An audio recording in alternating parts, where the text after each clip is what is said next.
ছয় দফা দাবি আদায়ে চট্টগ্রামে এবার মাথায় কাফনের কাপড় পরে বিক্ষোভ করেছে পলিটেকনিক ইনস্টিটিউটের শিক্ষার্থীরা। দুপুরে জুমার নামাজ শেষে ইনস্টিটিউট এলাকা থেকে বিক্ষোভ মিছিল বের করেন শিক্ষার্থীরা। এ সময় তারা অভিযোগ করেন, তাদের ন্যায্য দাবি আদায়ে সারা দেশে শিক্ষার্থীরা রাস্তায় নামলেও তাতে কর্ণপাত করছে না সরকার। উল্টো তাদের কর্মসূচিতে হামলা চালিয়ে ন্যায্য দাবি আন্দোলনকে দমানোর চেষ্টা করছে। ক্রাফট ইন্সট্রাক্টর কোটা বাতিল সহ ৬ দফা দাবি না মানা হলে ঢাকায় মহাসমাবেশেরও হুঁশিয়ারি দেন শিক্ষার্থীরা।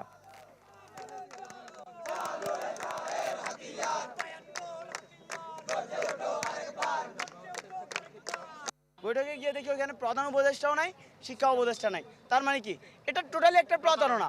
আমাদের সাথে প্রতারণা করা হচ্ছে কেন? আমরা যেন দমে যাই। আমাদের দাবিগুলা যতদিন পর্যন্ত আমার আদায় না হবে ততদিন পর্যন্ত আমরা রাজপথে থাকবো। আগামী কালকের মধ্যে যদি আমাদের দাবিগুলো মেনে না নেওয়া হয়, আমরা আগামী রোববারে সারা বাংলাদেশের ডিপ্লোমা যতগুলো স্টুডেন্ট আছে সবগুলো আমরা ঢাকা মহাসমাবেশের ডাক দেবো ইনশাল্লাহ।